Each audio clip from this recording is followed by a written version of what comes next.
ഈ ഒരു milk made തീർന്ന സമയത്ത് ഇതിൻ്റെ ഈ ടിന്ന് ഞാൻ കഴുകിയെടുത്ത് കിച്ചണിൽ തന്നെ വെച്ചിട്ടുണ്ടായിരുന്നു ഈ ഒരു സാധനം ഉണ്ടാക്കാനായിട്ട്.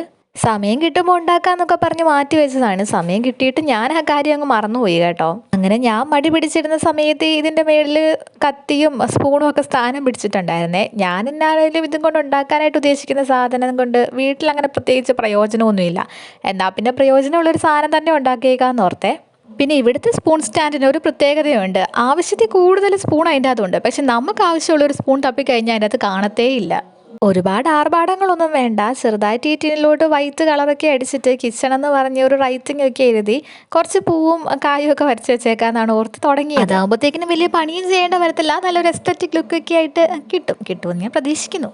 ഞാൻ ഉദ്ദേശിച്ചൊരു റൈറ്റിങ്ങിന് ഈ ഒരു ഡിസൈൻ അല്ലായിരുന്നു കേട്ടോ. ഇതിലും നല്ല ഗംഭീരമായിട്ടൊരു ഡിസൈൻ ആയിരുന്നു. പക്ഷേ എനിക്കതിനൊന്നും പറ്റത്തില്ലടാ. അത് കാരണം ഞാൻ ഇങ്ങനെയൊക്കെയാണ് കേട്ടോ ചെയ്ത് വെച്ചേക്കുന്നത്. പിന്നെ ഒഴിവ് സമയങ്ങൾ ആനന്ദകരമാക്കാനായിട്ട് ഇതൊക്കെ തന്നെ ധാരാളം. കുറച്ചുകൂടെ എസ്തറ്റിക് ലുക്ക് ആക്കാൻ വേണ്ടിയിട്ട് ഞാൻ ഷെഫിൻ്റെ ഒരു തൊപ്പിയൊക്കെ വരച്ചു കൊടുത്തിട്ടുണ്ട്. കാണുമ്പോഴത്തേക്കിനും ഒരു ലുക്കൊന്നും ഇല്ലെങ്കിലും ഞാൻ പറഞ്ഞപ്പോൾ നിങ്ങൾക്ക് മനസ്സിലായില്ലേ ഇതൊരു തൊപ്പിയാണെന്ന്. ഈ ഒരു തൊപ്പി എനിക്ക് ഗൂഗിൾ അമ്മച്ചി പറഞ്ഞു തന്നതാണ്. പിന്നെ ദാ ഈ കാണുന്ന ഹരിതാവും പച്ചപ്പും ഉണ്ടല്ലോ, കുഞ്ഞിലേ തൊട്ടേ ഏത് അസൈൻമെൻറ്റ് കിട്ടിയാലും അതിൻ്റെ ഫ്രണ്ട് പേജിൽ ഞാൻ വരച്ചു വെക്കുന്ന വള്ളിച്ചെടിയും അതിൻ്റെ അറ്റത്തെ ഒരു പൂവാണ് കേട്ടോ ഇത്. അത് കാരണം ഇതിൽ ഞാൻ ഭയങ്കര എക്സ്പേർട്ടാണെന്നാണ് എൻ്റെ ഒരു നിഗമനം. ഇത് വരയ്ക്കുന്നത് കാണുമ്പോഴേ നിങ്ങൾക്ക് മനസ്സിലാകും ഞാൻ എത്രമാത്രം എക്സ്പേർട്ടാണ് ഇതിലെന്ന്.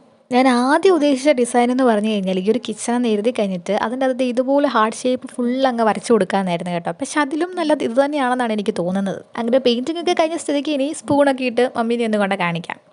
മമ്മിക്ക് ഇതിനെക്കുറിച്ച് വലിയ നിഗമനമൊന്നും ഇല്ലാത്ത സ്ഥിതിക്ക് കൊള്ളാലോ എന്നൊരു കമൻറ്റ് ഇട്ടിട്ടുണ്ട്. അപ്പോൾ എങ്ങനെ നിങ്ങൾക്ക് ഇഷ്ടപ്പെട്ടോ?